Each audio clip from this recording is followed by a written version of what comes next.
The winter of 1882 came to the Montana Territory like a punishment, arriving 3 weeks early and without apology. And it was on the morning of its first true cold snap that Cole Hargrove first noticed the woman in the thin dress standing outside the general store, like she was trying to convince herself the wind wasn't cutting straight through her. He had been in Harlan Creek for 6 days by then, long enough to know that the town had a blacksmith who drank too much on Fridays, a sheriff who minded his own business unless someone else's business bled into the street, and a widow named Mabel who ran the boarding house on Elm and charged $1.50 a night with breakfast included. He had not planned to stay longer than 2 weeks, just long enough to collect the payment owed to him by the local rancher, Gideon Pratt, for the fence work he had done on the northern pasture back in September. After that, he had told himself he would ride south before the real cold settled in. He had done it before. Montana winters were no place for a man without walls he owned. But then he saw her. She was standing at the edge of the wooden boardwalk with a basket over one arm and a list clutched in her other hand, wearing a dress the color of river water in spring, pale blue with small white buttons along the collar, and it was so clearly made for a different season that something in Cole's chest did a slow, uncomfortable turn. The wind came down from the north and pressed the fabric flat against her, and he could see from 20 yards away that she was shivering, though she was holding herself straight as a fence post and refusing to show it to anyone watching. She was not young in the fragile way that made a man feel like he was looking at something that might break. She was young in the way that suggested she had already seen enough of the world to know how to stand in it. Somewhere in her mid-20s, he guessed, with dark hair pinned back but coming loose at the temples from the wind, and brown eyes that moved over her list with the kind of focus that said she had a purpose today and was not going to let a little cold stop her from seeing it through. Cole pulled his horse up at the rail outside the barber shop and watched her for a moment longer than was polite. He had his buffalo coat on, a massive thing, thick as a man's forearm was wide, with a collar that came up to his jaw and buttons the size of silver dollars. He had bought it 3 winters ago from a trapper outside of Billings who had said it was the warmest coat in the territory, and Cole had never had reason to doubt him. It was heavy and dark and smelled like wood smoke and horse leather, and it was the single most practical thing he owned. She had nothing like it. She had a shawl, he could see it now, draped over her shoulders. But it was a thin wool thing that the wind was making a mockery of, lifting one end and letting it snap uselessly behind her before she caught it with her free hand and pulled it back.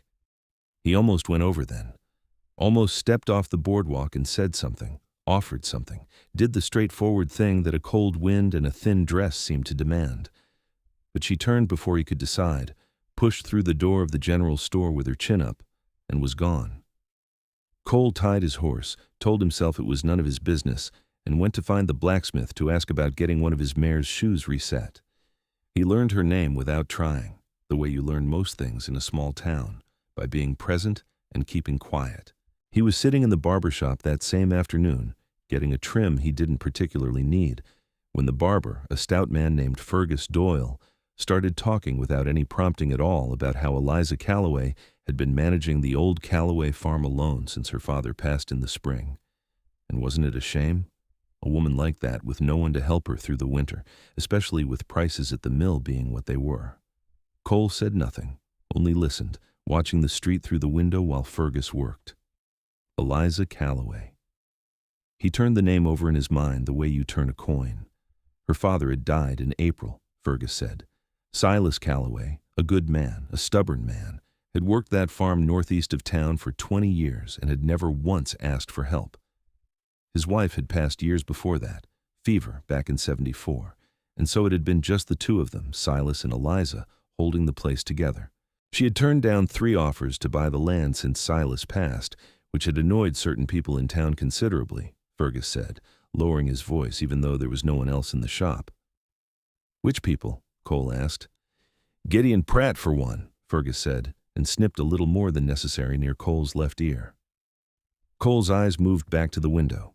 He knew Gideon Pratt well enough.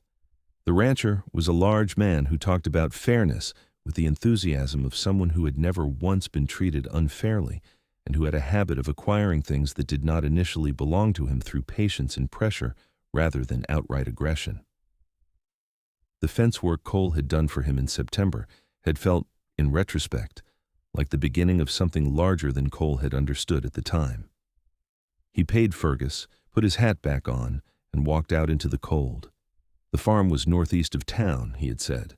Cole did not ride out there that day. He had no reason to. He went back to the boarding house, ate Mabel's beef stew, and sat by the parlor fire with a cup of coffee that was more hot water than coffee, and thought about riding south. He was still thinking about it 2 mornings later when he came around the corner near the feed store and nearly walked directly into Eliza Calloway.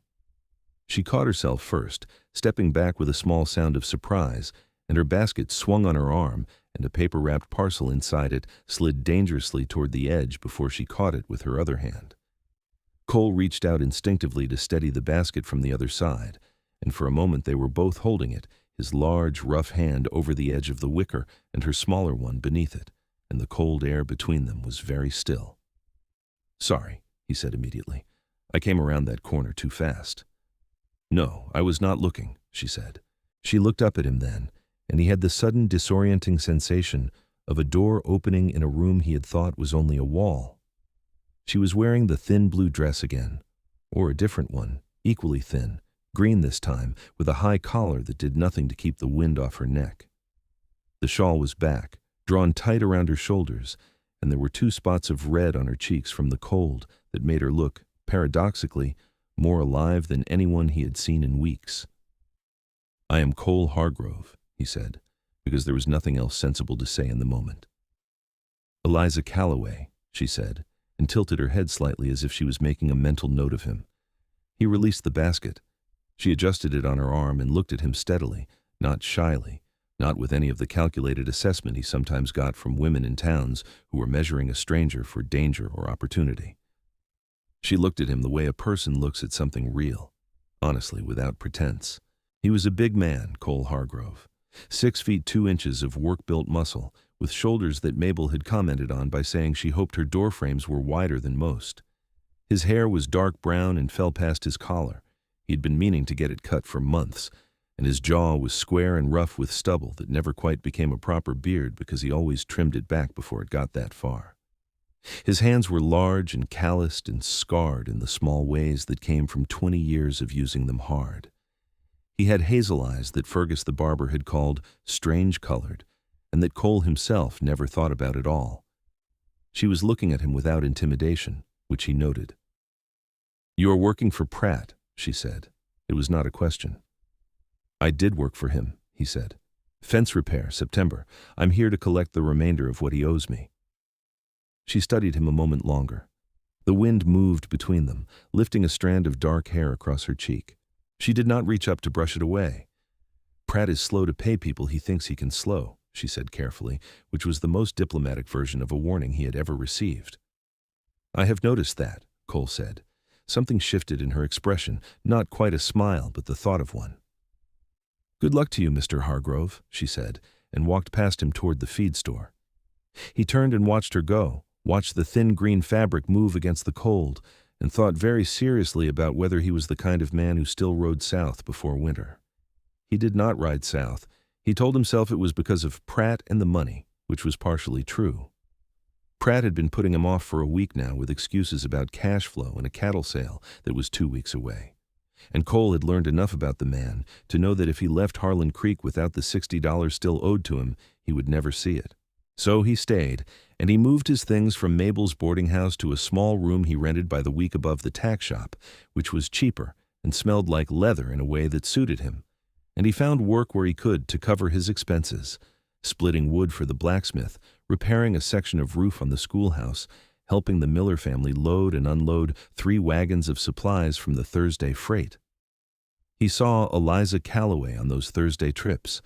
She was there collecting flour and salt and 2 crates of canned goods, and she was loading them onto a small buckboard herself, wrestling the heavier crates up with a kind of determined efficiency that made it clear she had been doing this alone for long enough that she had developed a system. He helped, without asking, lifting the 2 heaviest crates and sliding them into the back of her buckboard before she could protest. She looked at him sharply when she realized what he had done, not with anger exactly, more like surprise that had not yet decided what to become.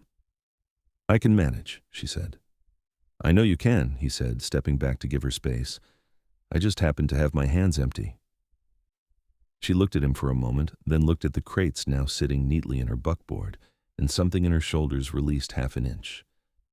Thank you, she said, in a tone that was neither warm nor cold, but somewhere in between, like someone who wanted to mean it but was not yet sure she should. He touched his hat brim and went back to the Miller family's wagon, and he did not look back, though he was aware of the sound of her buckboard moving away down the street for longer than he should have been. He went out to Pratt's ranch that same afternoon and had the conversation he'd been putting off, standing in the man's front yard in the thinning daylight, while Pratt stood on his porch with his thumbs in his vest pockets and looked at Cole the way men look at something they believe they can outlast. 2 more weeks, Pratt said. I told you the cattle sale. You told me October, Cole said. His voice was calm and level. He had learned, a long time ago, that the way to talk to a man like Pratt was to be the stillest thing in the room.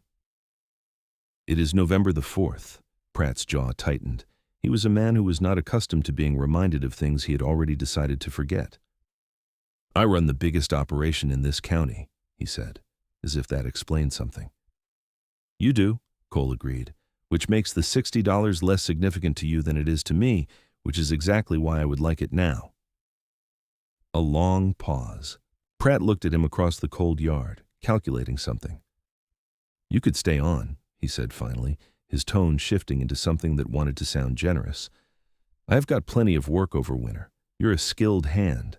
I could use someone who knows what he's doing. Cole recognized the shape of the offer. It was not generosity. It was acquisition. I appreciate that, he said. I will take the $60 and we will call it square. Pratt said he would have it by Friday.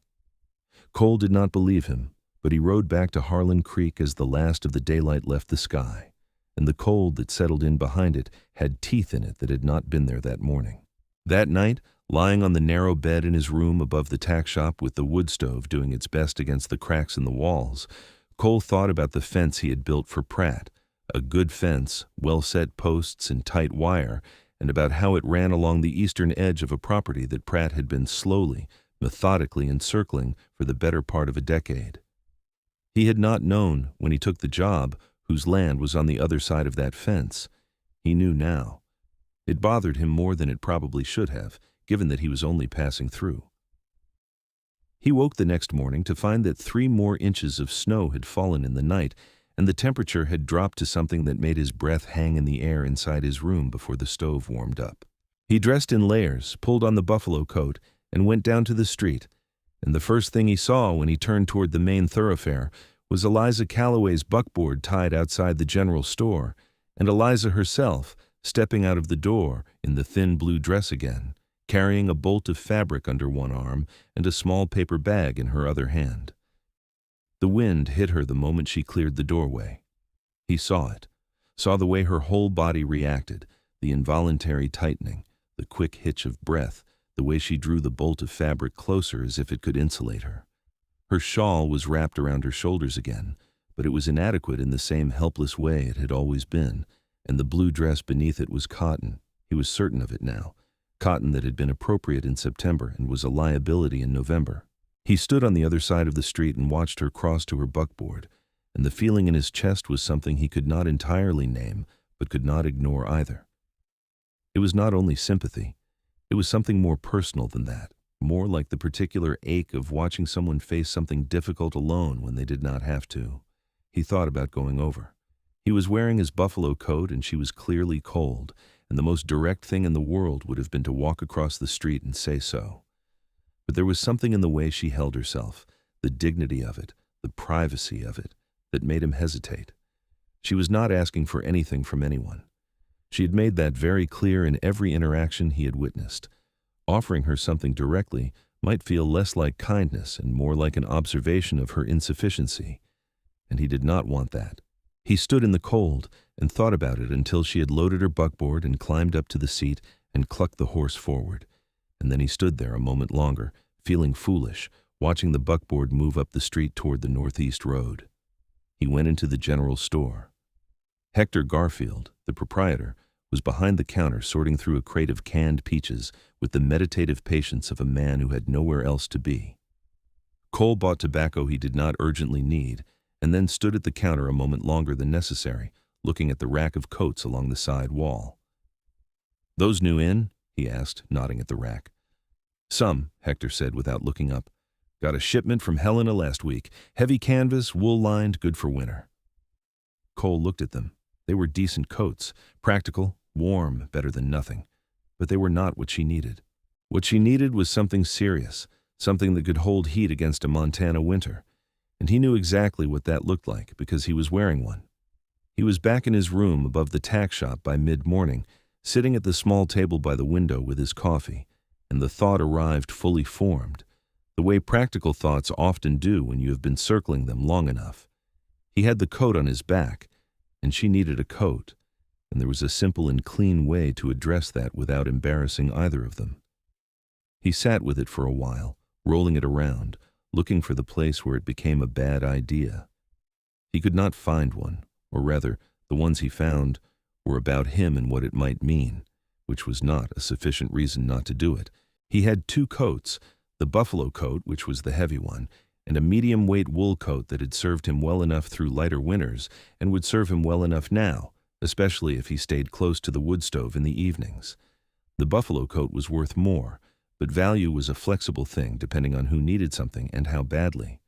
The question was how to do it without making it into something that would discomfort her. He thought about it for the better part of the afternoon. By the time the light was going and the stove had made his small room genuinely warm, he had decided on the simplest answer, which was also, he suspected, the most honest one. He would leave the coat at her door. He would not knock. He would not wait to be thanked. He would not announce it or explain it or attach any condition or expectation to it.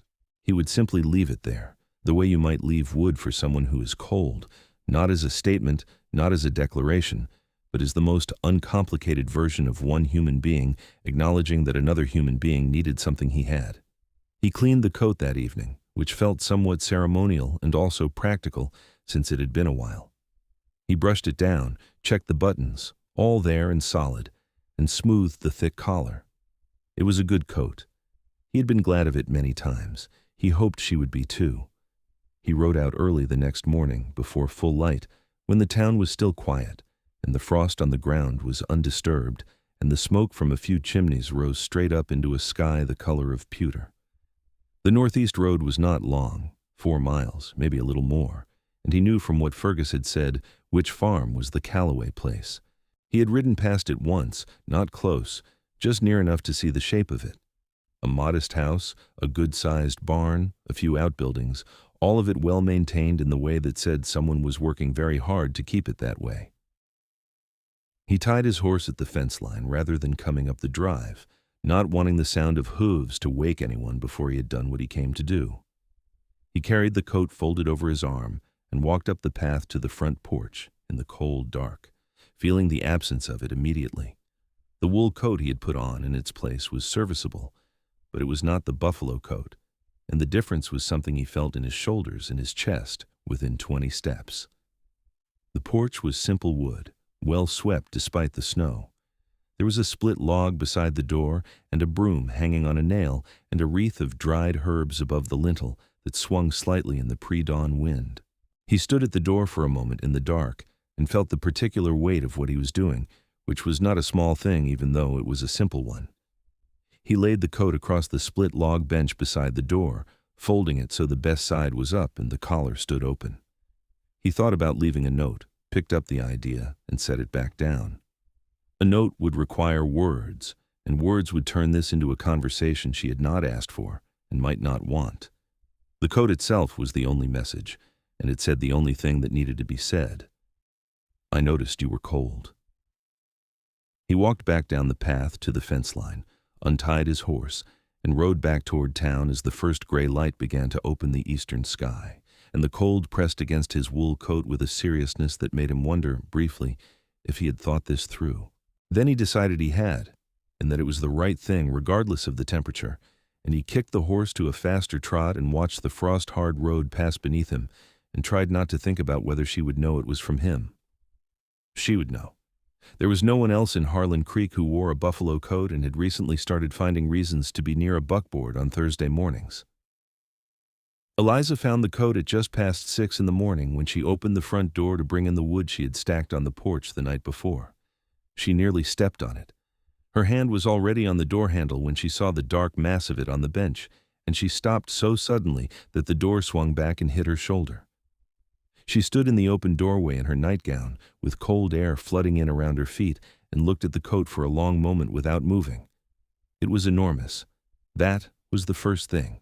It was folded neatly, but even folded it was substantial in a way that spoke of real intention, the kind of coat that cost serious money and required serious weather to justify. Buffalo hide, she could see, with a deep collar and heavy wooden buttons. She reached out and touched the edge of it, and the thickness of it was like touching a wall. She looked out at the yard. Empty. The frost on the path was undisturbed as far as she could see in the early light, though along the fence line there was a mark that might have been hoofprints, already blurring in the cold. She stood there for a long time. She was not a woman who cried easily. She had not cried when her father died, or not much, or not where anyone could see her. She had saved it for the barn, standing in her father's old corner stall with her hand on the neck of his horse, and even then it had been more of a long, necessary exhaling than the kind of weeping she had seen other women do. She had not cried when Pratt's man had come to the farm in June, with papers suggesting that Silas Calloway had owed a debt that might constitute a lien on the property. She had not cried when the first winter cold had come through the walls of the house 2 weeks ago, and she had lain in bed under every blanket she owned and felt the inadequacy of all of them. But standing in the doorway with the cold on her feet and this enormous, warm, clearly expensive coat on the bench beside her, she felt something rise in her throat that was very close to that kind of feeling, and she pressed her lips together and breathed through it until it passed. She picked up the coat. It was heavy, heavier than anything she owned by a considerable margin. She brought it inside and shut the door and stood in the kitchen with it in her arms, and then, because there was nothing else sensible to do, she put it on. It swallowed her. The shoulders came down to her elbows, the hem reached her knees, and the collar, when she turned it up, enclosed half her face. But the warmth of it was immediate and extraordinary, the kind of warmth that settles into your bones rather than just sitting on your skin, and she stood in her kitchen with it wrapped around her like a room and felt for the first time in several weeks genuinely warm. She knew who had left it. There was only one person it could have been. She had seen the coat, had watched Cole Hargrove wearing it on the street and on the Thursday freight day, and the morning she had nearly walked into him around the corner. She had noticed it the way she noticed anything that was built for serious purpose, and she had noticed him noticing her thin dress, which she had pretended not to see but had seen perfectly well, the way his gaze had moved over her with something that was not rude and not presumptuous but was simply honest in the way that real concern tends to be. She should have been irritated. She had spent 8 months making very sure that no one in Harlan Creek felt sorry for her, or at least that any pity they felt was irrelevant to how she went about her days. She had refused help with the farm work, refused the food that Mrs. Henderson from the Methodist Church had tried to bring by twice, refused the offer from her father's old friend Tom Briggs to send one of his boys over for the heavy work. She had a farm to run, and 2 hired hands who came 3 days a week, and she was managing, which was what mattered. But this was different, and she knew it was different, and she sat with why it was different for a moment while the stove heated the kitchen and the coat sat warm around her shoulders. There was no pity in leaving a coat on a doorstep before dawn without a note. Pity required an audience. This had required the opposite of an audience. It required going out in the cold dark specifically so no one would see it happen. There was no performance in it, no social credit to be gained, no expectation of gratitude or acknowledgement. There was only the fact of a cold woman and a man who had noticed and done the quietest, most self-effacing thing possible about it. She got up and started the proper fire in the stove and began making breakfast, and she did not take the coat off while she did it. She saw him that same afternoon. She had gone into town to return the bolt of fabric she had bought yesterday. She had been planning to make a new skirt but had realized, measuring the fabric against the pattern she had, that she had bought the wrong width, and Hector Garfield was decent about returns if you came back within a day. She tied her buckboard outside the general store and went in, and when she came back out, Cole Hargrove was walking up the street from the direction of the blacksmith's shop. He was wearing the wool coat now, she noted, the one that was clearly a step down from the buffalo hide. He was moving with the deliberate, contained energy she had come to associate with him. Not in a hurry, not dawdling, just moving through space the way a man moves when he is comfortable in his body and has somewhere particular to be. He saw her at the same moment she saw him. His pace did not change, and his expression did not shift dramatically, but there was the smallest pause, the way a person pauses when they are deciding something quickly. She walked toward him. He stopped when she reached him, and they stood on the boardwalk with the cold coming down from the north and the sound of the blacksmith's hammer carrying from 2 streets over, and she looked up at him and said, "You left your coat on my porch." It was not a question. He did not treat it as one. "I did," he said. "It is an expensive coat." "It is warm," he said, as if that answered the question she hadn't quite asked. She looked at him steadily. He was a large man. She had registered that the first time, but standing close to him now, without the distraction of a nearly dropped basket, she was more acutely aware of it. His shoulders were wide and solid, the wool coat pulled tight across them in a way that suggested the coat was built for a somewhat smaller man. His forearms, where his sleeves were pushed back despite the cold, were thick with muscle and rope vein, and his hands looked like they had been doing serious work since childhood, which they probably had. He was looking at her without apology and without calculation, with the same simple directness that had characterized everything about him from the first moment she had met him. "I cannot accept something that expensive from someone I barely know," she said. "You already did accept it," he said gently. "You wore it this morning." She felt heat come to her face that had nothing to do with the cold. He was right. She had worn it for 3 hours while she did her morning chores, and she had felt guilty about that and not guilty enough to take it off. "I did not know whose it was this morning," she said, which was only partially true. The corner of his mouth moved very slightly. "Miss Calloway," he said quietly, "I have a warm enough coat. I have 2 rooms above a tack shop and a stove that works and more money coming once Pratt stops being difficult about it. I do not need the buffalo coat the way you need it." She looked at him for another moment. The wind came down and brought the smell of snow with it, that particular clean iron smell that meant more was coming. "Why did you not knock?" she asked. He thought about it, which she appreciated. He did not reach for an easy answer. "Because I did not want you to feel like you had to say anything about it," he said. "I just wanted you to be warm." The simplicity of it hit her somewhere she had not expected. She held it for a moment, turning it carefully. "Thank you," she said at last. It came out more quietly than she intended. "You're welcome," he said. A pause opened between them, not uncomfortable, more like a space waiting to be decided about. The wind pushed at the loose strand of hair across her cheek again, and she pushed it back this time, tucking it behind her ear. "I'm going to Hector's for flour," she said, "if you are not busy." He was not busy.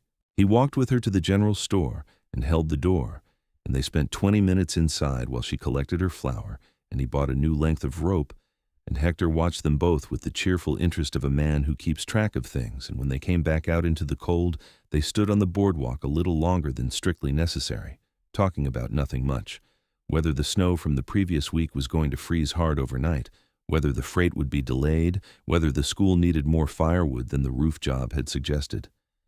It was easy conversation, she found. He did not talk to fill silence, which she had come to think of as a rare quality in a person. He listened in a way that was actually listening, not just waiting. And when he did speak, it was direct without being blunt, which was a balance she had not seen often. She climbed back up to her buckboard eventually, with her flour and her return change from Hector, and he helped her with it without making it into a thing this time, lifting the flour bag in with one hand the way another person might lift a book. "Will you be in town Thursday?" she asked from the seat of the buckboard. He looked up at her. "I expect so." "The cafe on the corner does a decent lunch," she said, looking at the horse's ears rather than at him. "If you have the time." "I have the time," he said. She clicked her tongue at the horse and the buckboard moved forward, and she let it carry her up the street without looking back, which required more deliberate effort than it should have. Thursday came with another inch of new snow and a cold that turned breath to steam and made the horses restless in their stalls. Cole was at the freight rail by 8 in the morning, working alongside the Miller boys and 2 other men to unload the week's delivery, and by noon his back was warm with work even if his face was not, and he walked to the corner cafe with his hands in his pockets and found Eliza Calloway already there at a table near the window, with the buffalo coat draped over the back of her chair and her dark hair loose around her shoulders in a way he had not seen before, down from its pins, catching the light from the window. She had 2 cups of coffee on the table already, and she pushed one toward him when he sat down, and he wrapped his hands around it and said, "Thank you." And she said, "You look like a man who's been moving freight all morning." "I have been," he said. "How much do you still need from Pratt?" she asked, which was the kind of direct question he had begun to expect from her and found he appreciated. $60, he said. "He says Friday, but he has said Friday twice already." She wrapped her hands around her own cup and was quiet for a moment. "He wants the farm," she said, not with drama, just as a fact. "I know," Cole said. She looked at him across the table. "How do you know?" "The fence I built for him in September," he said, meeting her eyes. "It sits along your eastern boundary. And the way he talked about the property, not about the cattle, but about the land, specifically. He kept coming back to the land." She was still considering him. Then she said, "He has sent 3 men to speak to me about selling since April. Each time they come with a slightly different number, slightly more persuasive language." A pause. "And slightly less gentlemanly manners as the months go by." Something moved in Cole's chest that was not entirely calm. "Has anyone threatened you?" he asked, keeping his voice level. "Not in words," she said. "In manner." He held that for a moment, feeling the shape of it, the particular ugliness of it. "You should tell the sheriff." "The sheriff is Pratt's second cousin," she said simply. Cole was quiet. Outside the cafe window, the snow came down in the kind of steady, indifferent way that made everything else look temporary. He thought about the fence he had built, the clean, tight wire and well-set posts, and about how it ran the length of a boundary that someone had been trying to erase for months. "I am sorry," he said, "for building that fence without understanding what it was for." She looked at him with something that took a moment to read. "You were hired labor," she said. "You did not know." "No," he agreed, "but I know now." A silence sat between them that was different from the earlier ones, more substantive, freighted with something neither of them named. The cafe was warm and smelled of coffee and wood smoke and the bean soup that the proprietress was ladling out at the next table, and Cole found himself aware of the specific quality of Eliza Calloway's attention, the way she looked at things honestly, without the social filters most people interposed between themselves and whatever they were feeling. They ate their soup and drank their coffee and talked for a long time, not always about Pratt, not always about practical things. She told him about the farm, about the kitchen garden she kept and the 2 dairy cows and the field of rye she had put in that fall under her father's direction before he had become too ill to continue directing anything. She told him about her father without sentimentality, though he could hear what lay under the plain words, the grief of someone who had not yet found a place to put it. He told her about himself, which he did not do naturally or easily, but which felt appropriate under the circumstances. The years of itinerant labor moving around the territory, the 2 winters he had spent trapping in the north, the brief and unhappy period during which he had worked for a mining company in Colorado, and learned that underground work was not something his nature was built for. He told her about the horse he had now, a bay mare named Dust, who was opinionated about water sources, and had once refused to cross a perfectly good creek for 20 minutes on the grounds of what appeared to be personal principle. She laughed at that, a real laugh, unguarded, that changed the whole topography of her face, and Cole found himself thinking that he could make a project of making that laugh appear again and not feel like it was wasted time.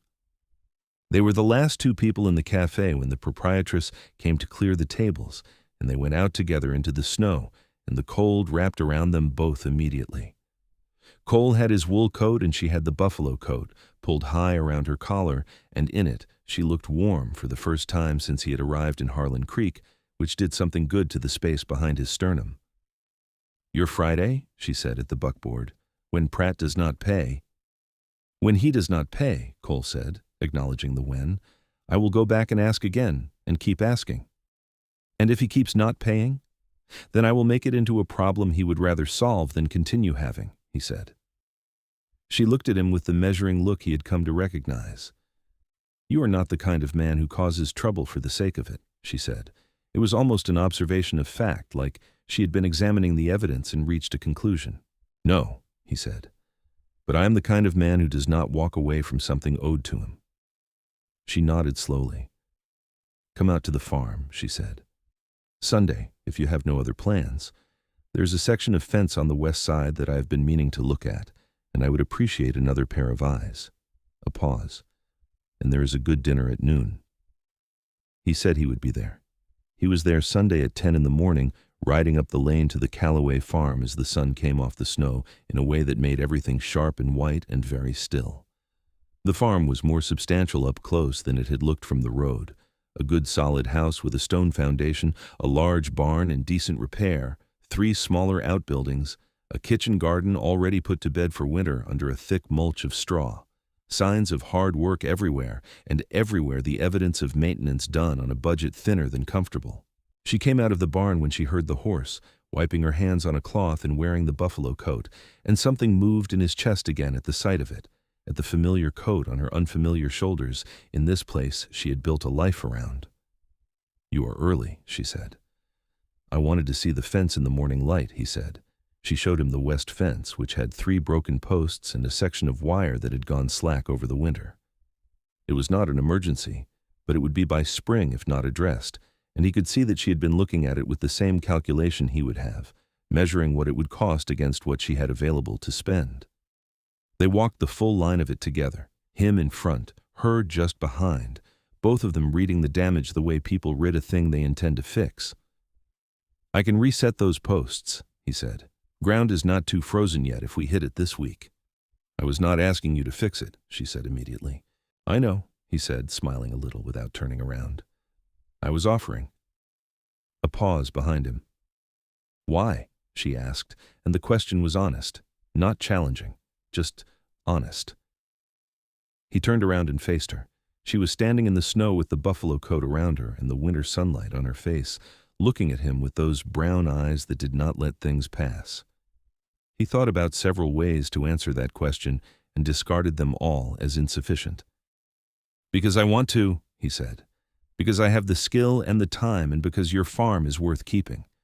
And because when I think about where my time should go, this is where it keeps landing. She held his gaze for a long moment. The wind was still today, the cold, clean, and uncomplicated. A crow called from the tree line at the far end of the property, then again. All right, she said. Come in for coffee first. The kitchen was warm and smelled like cinnamon and wood ash, and she made coffee in a good cast-iron pot and set it on the table with a plate of biscuits she had made that morning, and they sat across from each other and talked about the fence and about the winter and about the farm, and gradually, without either of them noticing the transition, they were not talking about any of those things but about each other. What they had wanted as children, what had stayed and what had been lost, what they were afraid of, and what they had made their peace with.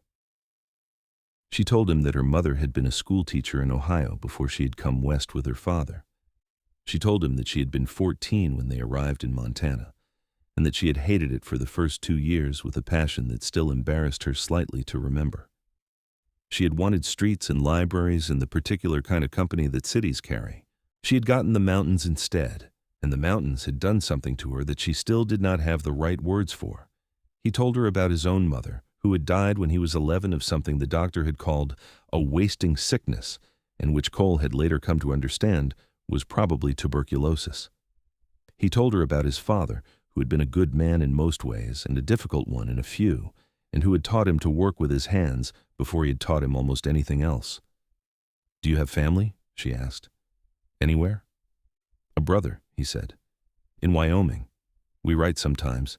He has a ranch down there, a wife, 3 boys. A pause. We are not close the way some brothers are, but we are not estranged. That is something, she said. It is, he agreed. She refilled his coffee without asking if he wanted more, which struck him as one of the most comfortable things anyone had done for him in recent memory. He spent the afternoon on her fence, resetting 2 posts and tightening the wire on the slack section, while she split wood in the yard and stacked it against the north wall of the barn. He watched her out of the corner of his eye while he worked. The efficient, practiced swing of the axe, the neat stacking afterward, and thought about the specific kind of strength that came not from never being overwhelmed, but from being overwhelmed repeatedly and continuing anyway. The dinner she made was elk stew with root vegetables and a pan bread that was better than anything he had eaten in weeks, and they ate it at the kitchen table as the winter dark came down outside and the stove made the room amber and close, and there was a quality to the evening that felt less like a first time and more like a continuation of something that had already been going on for longer than the calendar admitted. He rode back to town under a sky full of stars and cold so clear it made the dark between them look infinite, and he thought about the woman in the warm kitchen and the farm that she was refusing to give up, and he thought about Pratt, and he thought about several things at once until the town lights came into view, and he put the thinking aside for the practical business of getting dust stabled and himself to bed. On Monday, Pratt sent a man to Cole's room above the tack shop, not with the money, with an offer. Cole sat in the chair by the window and listened to the man, a thin fellow named Corbin with a salesman's smile, and a rancher's employer, explained that Mr. Pratt would consider the $60 a gift if Cole were willing to assist the ranch in a certain land matter that had become somewhat complicated. The offer was dressed up in a lot of careful language, but what it amounted to was, help us put pressure on the Calloway woman to sell. Cole looked at Corbin for a moment after he finished talking. Then he said, "Tell Pratt I want the $60 in full by Wednesday, or I will take the matter to the Territorial Land Office and a lawyer I know in Helena, and we will sort out the question of what was owed and what was paid in front of whatever authority takes an interest." Corbin's smile thinned. "That would be an inconvenience for everyone," he said. "It would," Cole agreed pleasantly, "particularly for Pratt, given what the land office might find if they started looking at his boundary lines." Corbin left. Cole put his hat on and went to find Eliza. She was in the fabric shop on the main street, looking at a bolt of heavy wool with the critical attention of someone who knows exactly what they need and is hoping this is it. He walked in, and the woman behind the counter, a sharp-eyed person named Clara, watched him come in with visible interest.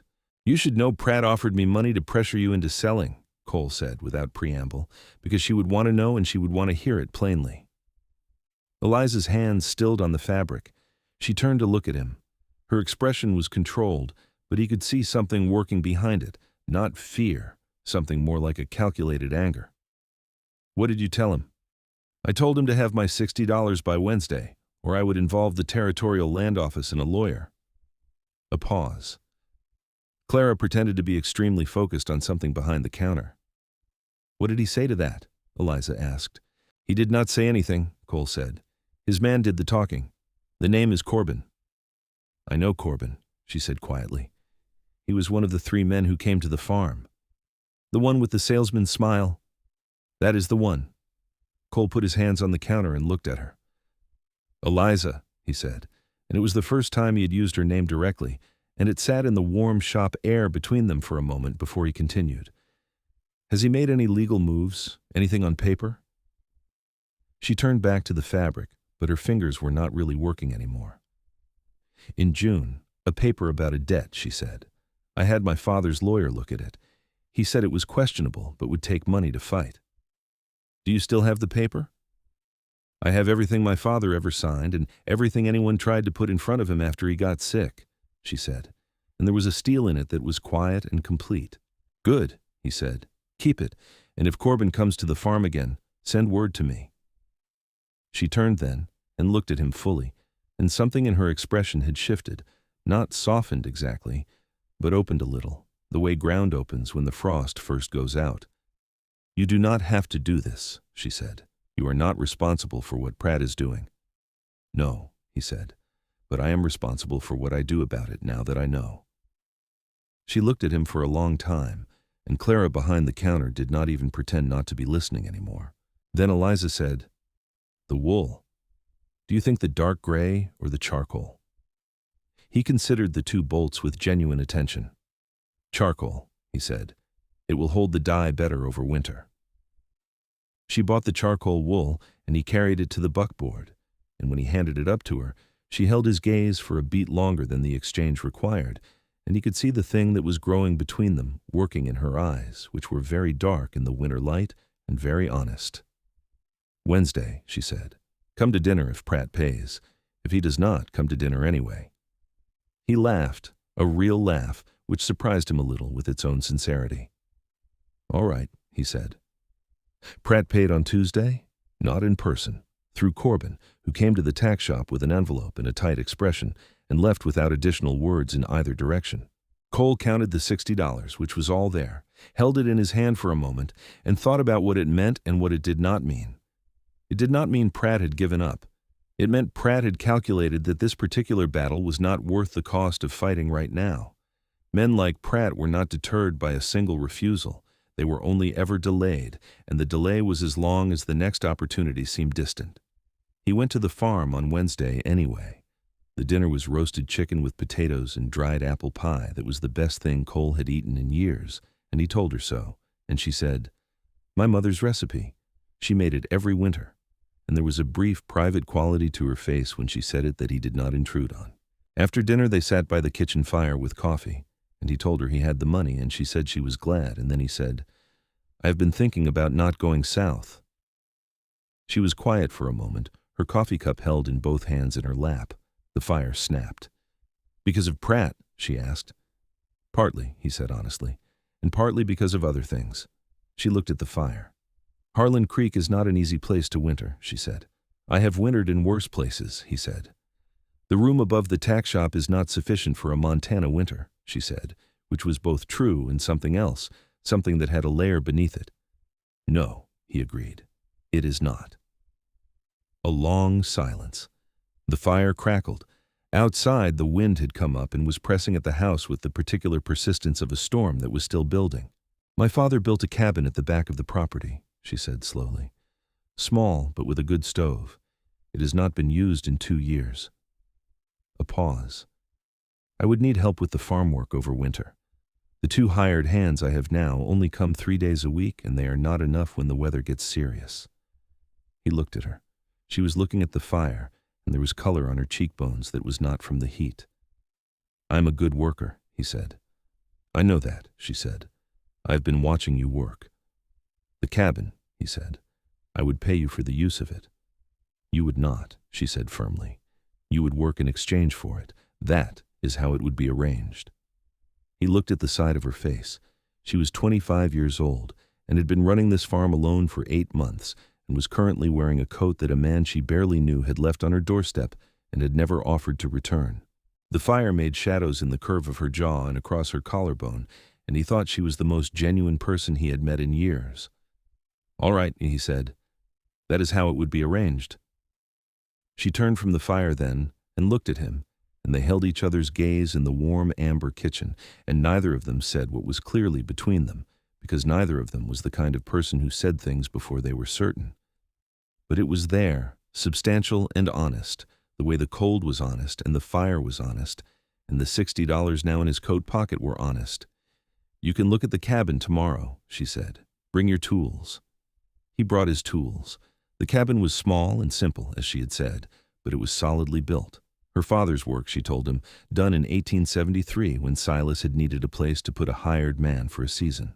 It had 1 room, a cast-iron stove that needed its chimney cleared but was otherwise sound, a sleeping platform against 1 wall, a table and 1 chair, and a window that faced east to catch the morning light. It smelled like dust and disuse and old wood smoke. Cole spent 3 days putting it to rights. He cleared the chimney, replaced 2 boards in the floor that had begun to rot, re-chinked the gaps in the walls where the cold was getting in, split and stacked enough wood under the eave outside to last 6 weeks, and fixed the latch on the door that had been pulling loose from the frame. Eliza helped him with the chinking on the 2nd day, working the clay mixture into the gaps with the same focused, efficient attention she brought to everything.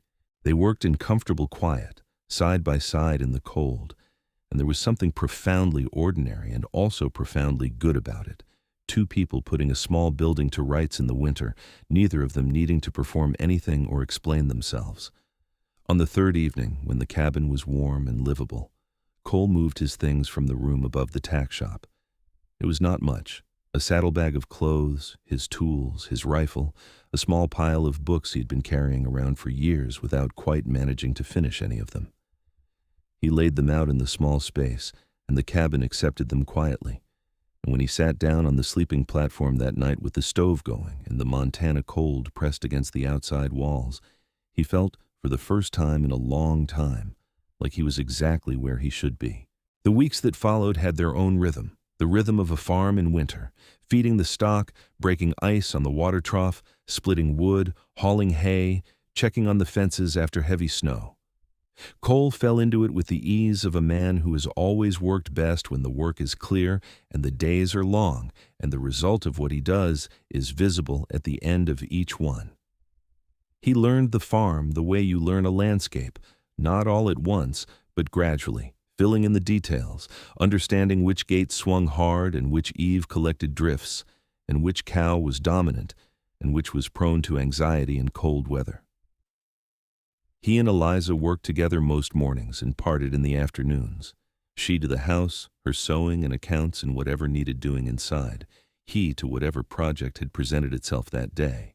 In the evenings, she would often appear at the cabin door with a pot of something she had made enough of, and he would bring out the second chair he had made from the spare lumber in the barn, and they would sit in the doorway if the night was clear enough, or inside with the door cracked, and they would talk. The conversations deepened as November turned into December. They talked about the things people talk about when they are beginning to know each other well and finding that knowledge good: their fears and their convictions, their private opinions about things, their memories of other winters and other places.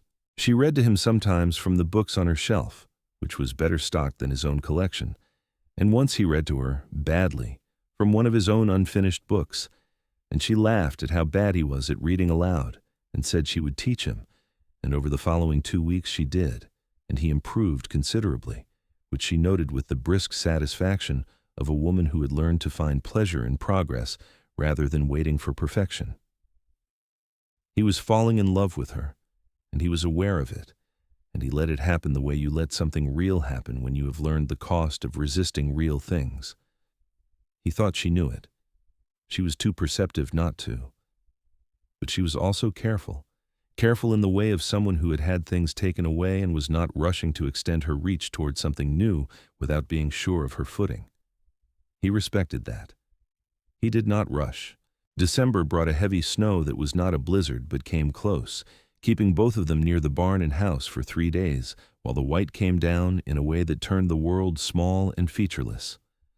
On the second day of it, Cole came in from feeding the stock to find Eliza in the kitchen, struggling with a shelf bracket that had come loose from the wall, trying to hold both the shelf and the bracket in place, while simultaneously trying to drive a screw with a third hand she did not have.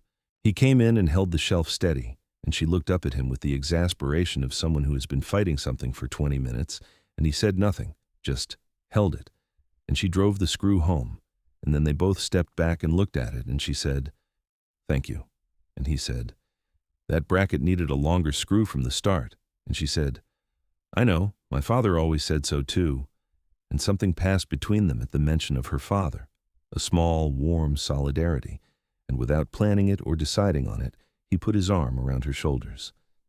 She went still, not in a frightened way, in the way something goes still when it is being given something it had not been expecting.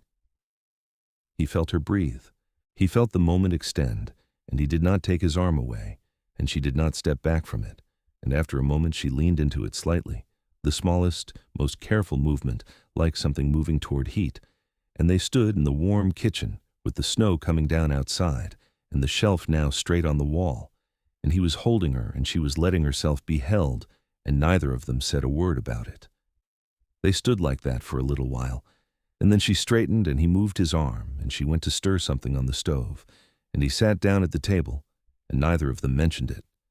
But the air in the kitchen was different after, warmer and more inhabited.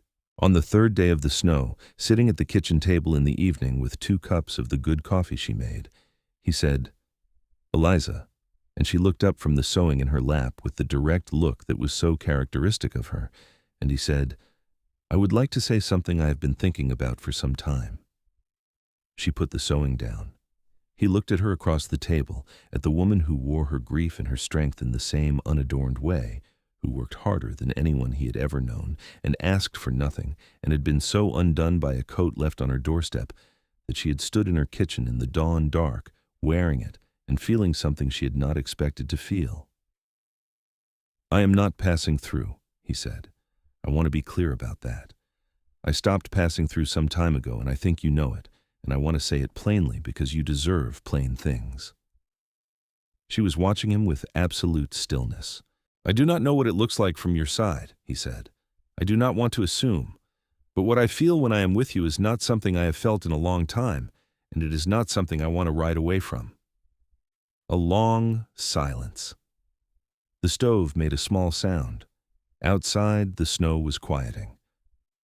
"I know what it looks like from my side," she said. Her voice was steady and her eyes were bright in a way that was not tears exactly, but was in the same country. "It looks exactly the same." He crossed to her side of the table. He was aware of his own size, of how much space he took up, how his shadow came over her in the lamplight, and he came down to one knee beside her chair so that he was not looming, and he took her hand in both of his, and her hand was not small, but it felt small in his, in the particular way of something precious being held carefully. "I would like to court you properly," he said, "if you will allow it." She looked at him with those dark eyes and the firelight moving in them. "Cole," she said, and his name in her voice was something he wanted to hear for the rest of his life. "You have been bringing me firewood for 3 weeks. That was work," he said. "You fixed my fence. That was practical. You read to me badly from a book about a man who gets lost in the Appalachians," she said, and there was the laugh again, the real, unguarded one, and he felt it all the way through him. "I was improving," he said. "You were," she agreed.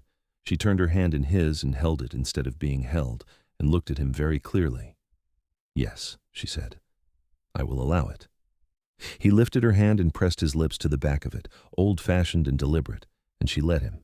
And when he looked up, she was looking at him with the specific expression of a person who has made a decision and found it good. The courtship was conducted in the way of the place and time, in the open, unhurried, without pretense. He walked with her to church on Sunday mornings and brought her coffee when she was working in the barn, and read better and better from the books on her shelf, and sat with her at the kitchen table on evenings when the cold was so serious that the world outside contracted to just the light in the window. He brought her wildflowers, or what passed for them in December, dried things he found in the sheltered spots behind the barn, and once a sprig of pine that he put in a jar on her table because it smelled like the mountain, and she had once said she liked that smell. He held her hand when they walked to town, which caused considerable discussion in Harlan Creek, and which neither of them cared about at all. He kissed her for the first time on a Saturday in late December at the door of her house in the failing afternoon light, having just returned from a ride to check on the north fence after 3 days of heavy weather. She was standing in the doorway, and he came up the porch steps with snow on his coat and his hair blown by the wind, and she reached up and brushed the snow from his shoulder in a gesture so unthinking and so natural that he caught her hand as it fell and held it and looked at her, and then he kissed her, gently, with all the care of a man who knows something matters, and she kissed him back with a warmth that was not tentative at all. When they broke apart, she was looking at him the way she had looked at him that first morning when he held her basket, with honest attention, and something more now, something opened. "You are very serious about things," she said. "I am," he agreed. "I like that about you," she said. Pratt came back in January. Not personally. He did not come himself. He sent Corbin and 2 other men, who arrived at the farm on a Wednesday morning while Cole was in town collecting supplies. They found Eliza in the barn, and they made their intentions clear in the way Corbin's kind made things clear, with a pleasantness that had edges in it, a friendliness that was really a demonstration of how easily it could become something else. She told them no. She told them to leave. They took their time about leaving, walking the yard, looking at the outbuildings, making comments about what a shame it would be if the property fell into disrepair, which was a particular kind of threat that did not require specific words to communicate. When Cole came back and found her in the kitchen with her hands flat on the table, and that specific controlled expression she wore when she was managing something difficult. She told him what had happened without embellishment, and he listened without interrupting. When she was done, he was quiet for a moment, and then he stood up. "I need to go into town," he said. "Cole." "Not to do anything that will make things worse," he said, and his voice was so calm and certain that she believed him. He went to the sheriff first, knowing the sheriff was Pratt's cousin, but also knowing that the knowing was less important than the record, that he had come to the sheriff and said, on a specific date, that representatives of Gideon Pratt had come to the Calloway property and made intimidating statements to Miss Eliza Calloway. The sheriff listened with no particular enthusiasm and wrote nothing down, but he looked at Cole with slightly more caution than usual, which was something. Then Cole went to the telegraph office and sent a wire to the lawyer in Helena whose name he had mentioned to Corbin in October, a man named Alderman Wells, whom Cole had met once through his brother, and who had a reputation for taking interest in cases that involved large landowners and the people they were trying to squeeze. The wire said, briefly, "Land dispute in Harlan Creek. Intimidation. Need your interest. Will explain by letter." Then he went back to the farm. He told Eliza what he had done. She listened, and when he told her about the telegraph to Wells, something shifted in her face, a kind of relief that was almost painful to watch, because it showed for a moment how much she had been holding. "I cannot pay a lawyer," she said. "Wells will write the letters first," Cole said. "The letters are often enough. Men like Pratt do not like official attention." He paused. "And I have $60. She looked at him for a long moment. "That's your money." "It is," he said simply. "And I would like to use some of it this way." She looked like she was going to argue, and then she looked like something had shifted in the argument, and then she said very quietly, "Why are you doing this, Cole?" He looked at her from across the kitchen. Outside, January was being what January was in Montana, cold and absolute and clear. "Because this is your home," he said. "Because your father built it, and you have held it, and it is worth holding. And because—" He stopped, and then said the rest of it, which he had been carrying for weeks. "Because I want to spend the rest of my life working this land with you if you will have me, and I would like it to still be standing when I ask you." The kitchen was very quiet. "You are asking me," she said slowly, and it was not quite a question. "Not yet," he said. "But I'm going to." She looked at him for so long that the stove settled with a sound like a breath, and then she crossed the kitchen and came to him and put her hands flat on his chest, looking up at him, and he put his arms around her. This woman who was small only in comparison to how large he was, who was strong in the way that the mountains she had grown to love were strong, who wore a coat he had left on her doorstep because he had not been able to walk past her cold a third time. He held her, and she pressed her forehead against his chest, and they stood in the cold kitchen in the January light, and it was, he thought, exactly sufficient. Wells wrote back within 2 weeks. The lawyer was interested, as Cole had suspected he would be. The case had the shape of something Wells had seen before and found professionally satisfying to dismantle. He asked for the papers Eliza had been keeping since June, the correspondence and the supposed debt documents, and the record of Pratt's various approaches. And Eliza spent 2 evenings compiling everything carefully and wrote a clear, precise account of everything that had occurred, which Cole read over her shoulder and thought was one of the most well-organized things he had ever seen. They sent the package to Helena on a Thursday with the outgoing freight. Corbin came back once more, in February, alone this time, and Cole was in the yard when he arrived.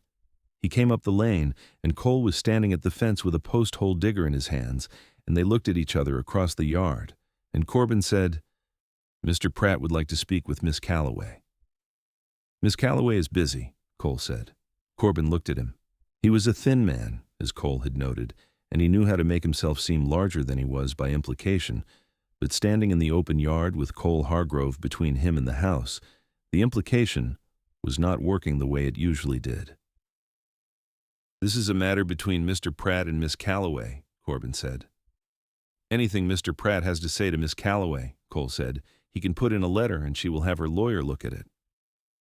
Corbin absorbed this. His eyes moved to the house and then back to Cole, and Cole set the post-hole digger against the fence and crossed his arms, and the width of him in the February light was a language that required no interpretation. Corbin turned his horse around and left. Eliza was standing in the doorway of the house when Cole turned back. She had the buffalo coat around her shoulders, watching. "Thank you," she said when he came up the steps. "He will not be back," Cole said, and he believed it. Pratt was a man who operated through pressure and attrition, and both of those required a target that could be worn down. Eliza Calloway was not such a target, and he was fairly certain that Gideon Pratt had begun to understand that. He was right. Wells's letters arrived in Harlan Creek in late February. 2 of them, one to Eliza and one to the Territorial Land Records Office, which quietly opened an inquiry into the boundary surveys of several properties in the county, including Pratt's eastern expansion. The inquiry was not dramatic. It did not result in arrests or public proceedings, but it required Pratt to produce documentation for several acquisitions he had made over the past decade, and the production of that documentation turned out to be inconvenient enough that the man had much more pressing things to occupy his attention than the Calloway farm. Corbin never came back. March came in with mud and wind, and the particular exhausted beauty of a Montana winter ending. The snow pulling back from the south-facing slopes, the creek beginning to run loud under its ice, the sky on certain afternoons going a blue that felt almost indecent after months of gray. Cole fixed the last of the winter fence damage and began planning what needed to be done in spring. Which fields to turn, where to extend the kitchen garden, whether the barn roof could go another year or needed attention now. He was in the barn one afternoon in the middle of March, working on a harness repair, when he heard her boots on the barn floor and looked up. She was standing in the doorway with the afternoon light behind her, wearing the green dress he had not seen since November, the thin one, but it was warm enough now for it, the cold finally receding far enough, and she had her hair loose, which she did sometimes on afternoons when there was no one to see her but him, and she was looking at him with that particular expression that meant she had been thinking about something and had finished thinking. He put the harness down and waited. "You said you were going to ask me," she said. He stood up, all 6'2" of him, and she did not step back. She had never stepped back from him. He crossed the barn to her, and she tipped her chin up to look at him, and the afternoon light was in her hair, and her eyes were that dark, honest brown. "Eliza Calloway," he said, "will you marry me?" No preamble, no speech, though he had thought about making one. He was a plain-speaking man, and she was a plain-speaking woman, and this was the plainest thing in the world. She looked at him for exactly 2 seconds, which felt like considerably longer. "Yes," she said. "I will." He kissed her then, there in the barn doorway with the spring light coming in and dust watching from her stall with philosophical indifference, and it was a kiss that had 8 months of becoming behind it, which made it feel not like a beginning, but like the settling of something that had always been trying to settle into exactly this. They were married on the 15th of April, 1883, in the small white church at the north end of Harlan Creek's main street, with the pastor who had married Silas and Margaret Calloway 27 years before presiding over their daughter's wedding with a solemnity that kept threatening to become joy. Mabel from the boarding house attended, and Fergus the barber, and Hector Garfield and his wife, and the Miller family and Clara from the fabric shop, and a few other people who had made up the furniture of Cole's 6 months in Harlan Creek, and who had all, at one point or another, watched the two of them become what they now were.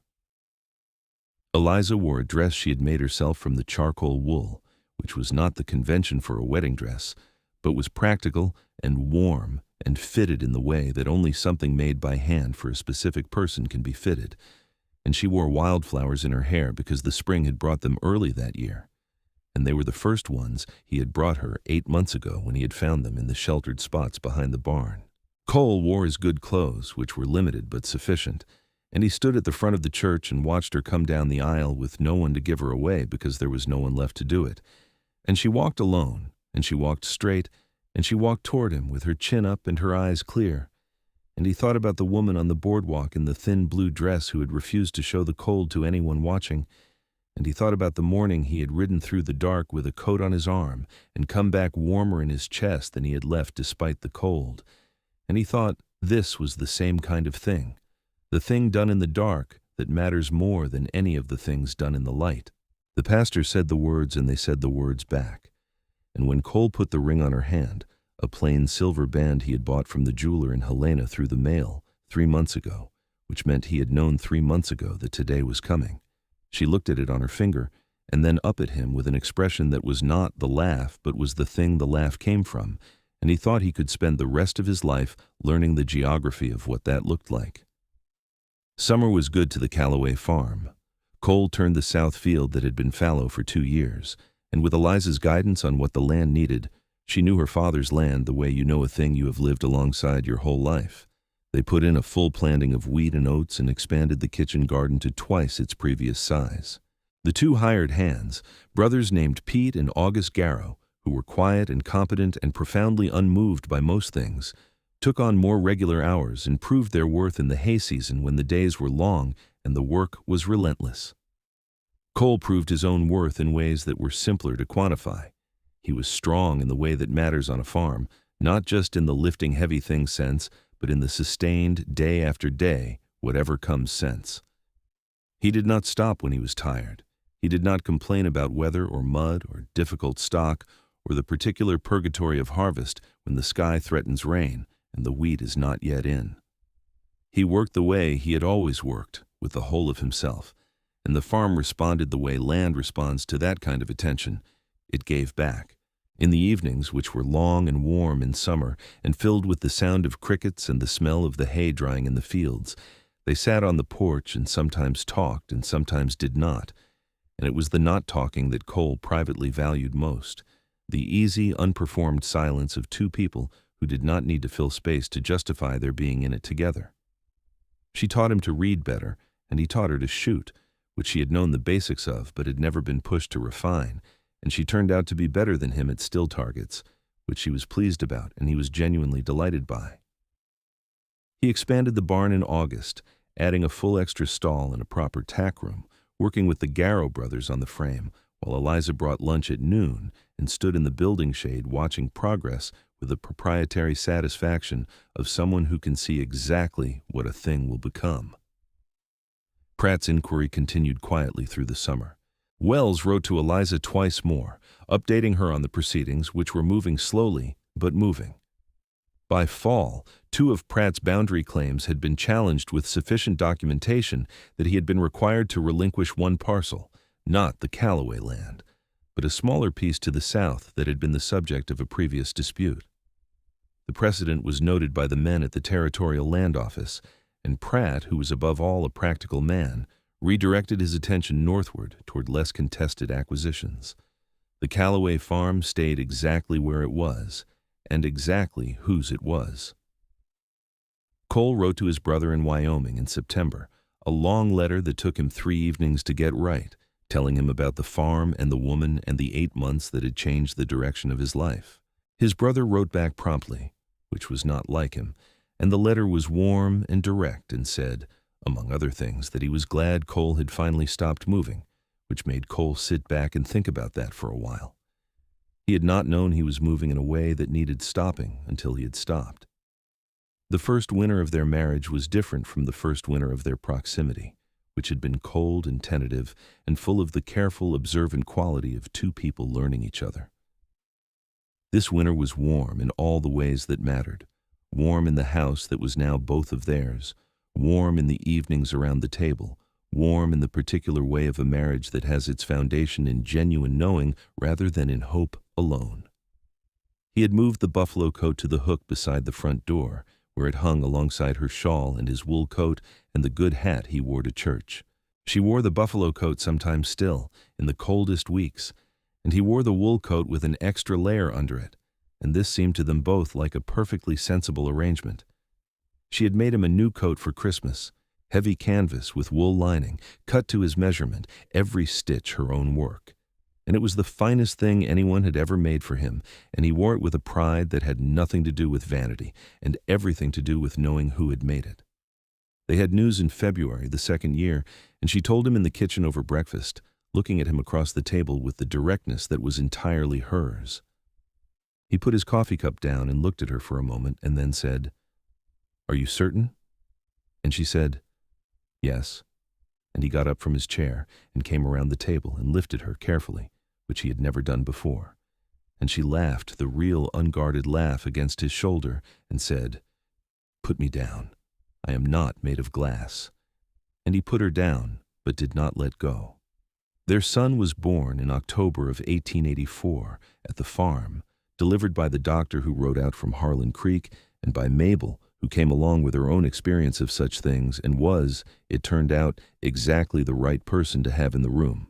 Cole stayed as close as the doctor allowed, which was close enough, and when the child was put in his arms, small and red and furiously alive, with a mouth already working like he had opinions, he sat down because his legs did not feel like they were going to continue supporting him otherwise, and Eliza watched him from the bed with tired eyes and a smile that was the whole of it, all the months and the cold and the coat and the kitchen and the life they had built, all in one expression. They named him Silas Cole Hargrove, which took no discussion at all. They had both known, separately without saying so, that this was the only possible name. Silas was a healthy and loud child who had his mother's eyes and his father's constitution and a determination to be present in every room at all times that manifested early and showed no signs of diminishing. He was walking before most children walked and talking before most children talked, and was fascinated, in particular, by the horses, which terrified Cole and delighted Eliza, who said the boy had her father's instinct for animals and should be encouraged. Cole taught him to walk to the barn safely at 3, holding the small hand in his large one, and felt something enormous and quiet about the simplicity of it. Pete Garrow, the senior of the two brothers, married a woman from Helena in the spring of 1885 and settled permanently in the area, which meant the Calloway farm had consistent, experienced labor for the full season. August Garrow remained single and continued coming and going with the philosophical acceptance of a man who has made peace with his own nature. Cole found he liked both of them considerably more than he had expected to. In the summer of 1886, Eliza told him there would be a second child, and she told him this one was different from the first in a way that she could not entirely explain but felt certain about. She was right. Their daughter, Margaret Eliza Hargrove, arrived in March of 1887 in a quieter birth than Silas's, and she came into the world with dark hair already evident, and Cole's hazel eyes, and an immediate calm interest in everything around her that was entirely her own. Silas, who was 2.5, was presented with his sister with some ceremony, and examined her with the intense seriousness of a person confronting something significant and trying to form a considered opinion. His considered opinion, delivered after a long pause, was that she was small. Cole, holding the baby, agreed that she was small. Eliza said she would get bigger. Silas said all right and went to look at the horses, because there were limits to how long a 2-year-old could sustain an interest in something that could not walk yet. The farm grew through the late 1880s in the way that a farm grows when two people are both working it and both thinking about it. Not dramatically, not through some sudden windfall, but steadily, the way things grow that are tended with real attention. They added a second milk cow and expanded the chicken yard, and the third spring, Cole's crop of winter wheat came in better than anything the farm had put out since Silas Calloway's best year, and he stood at the edge of the field, watching the harvest, and felt the particular satisfaction of a man who has made something good in a place that is his. More than once that year, he thought about the September morning in 1882 when he had ridden north toward Harlan Creek with $60 owed to him and no intention of staying. He thought about the woman on the boardwalk in the thin dress who had refused to show the cold to anyone watching, and about the question he had asked himself then, whether he was the kind of man who still rode south before winter. He had not ridden south. He had ridden northeast, 4 miles in the dark with a coat on his arm, and had left it on a doorstep with no words attached because words would have required something he was not ready to ask for and she was not ready to give, and the coat was enough, and the silence was enough, and sometimes the most honest thing you can do for a person is to simply show up in the cold morning and leave something warm behind you. On the evening of their 5th wedding anniversary, they sat on the porch as the spring dark came down over the farm, the fields green and the barn new painted, and the 2 children inside, where Mabel, who had become a devoted fixture in the household, was reading to them from the book Cole now read very well from himself. Cole had his arm around Eliza, and she was leaning into his shoulder with the ease of someone who has found the exact place in the world they are meant to be. And the night was cool but not cold, and the stars were coming up over the eastern ridge one at a time. "Do you know what I thought when I found the coat?" she said, out of nowhere, in the way that long-married people can have a conversation in the middle of silence without the silence having ended. "What did you think?" he asked. He had wondered sometimes, had never asked. "I thought that whoever left it there had understood something very private," she said. "Something I had not said to anyone and had not intended to say." A pause. "I had not told anyone I was cold. I had not asked anyone for anything. And then there it was on my bench in the morning, and it was so exact." She looked out at the darkening field. Not just the coat, the way it was done. The fact that it was before dawn. The fact that there was no note. "A note would have been too much," he said. "Yes," she said. "It would have been. That's what I mean. Whoever left it knew that." She turned her head to look at him. "You knew that." He looked at her face in the last of the evening light, the face he had been watching now for 5 years, which had not stopped surprising him. The directness of it, the warmth in it that ran so deep it was always warm even when her expression was plainest. "You were cold," he said simply. "I did not want you to be cold." She reached up and touched his jaw, the way she did sometimes, her thumb tracing the line of it. "And now I am not," she said. "And now you are not," he agreed. They sat there as the dark came in fully, and the stars multiplied, and the light in the kitchen window made a warm square on the porch boards. And from inside came the sound of Mabel's voice reading, and Silas's loud interjections, and Margaret's occasional clear laugh that was already, at age 2, entirely her own and entirely recognizable as a Calloway laugh, which made Cole feel something enormous and good every single time he heard it. He thought about the farm, about the fields put in, and the barn repaired, and the fences set right, and the years of work it had taken to make it what it now was. He thought about Eliza's father, who had worked this land for 20 years and had trusted his daughter to continue it, and who had been right to trust her, which he thought Silas Calloway had probably known. He thought about the winter of 1882 and the cold and the woman he had watched from across the street, and the decision he had made so quietly that he had barely known he was making it. He pulled her a little closer, his arm firm around her, and she settled against him with a small sound that was not a word, and did not need to be. The Calloway farm stood on its northeast road as the Montana sky went deep above it, and the lamp was on in the kitchen, and the children were inside being read to, and the fields were in, and the fences were straight, and the barn was sound, and the man on the porch and the woman leaning against him had found each other in the cold, in the way that honest things find each other, not by searching, but by being still enough for what is real to arrive. He had noticed her dress was too thin for winter. He had left his heaviest coat on her doorstep before the light came up, without a word, and ridden back into the cold, wearing less than he had come in. It was not a grand gesture. It was not a declaration. It was only a man doing the simplest, quietest thing he could think of for a woman he had not yet had the right to love, because the cold did not wait for permission, and neither, in the end, had he. And she had opened her door in the morning dark and found it there, and understood it, because she was the kind of woman who understood honest things, and she had put it on and been warm, and he had come back as he had always intended to come back, and the rest of it, the fence and the kitchen and the cabin and the years and the children and the porch in the spring dark, the rest of it had been simply the warmth spreading, the way warmth does when it finds the right place to begin.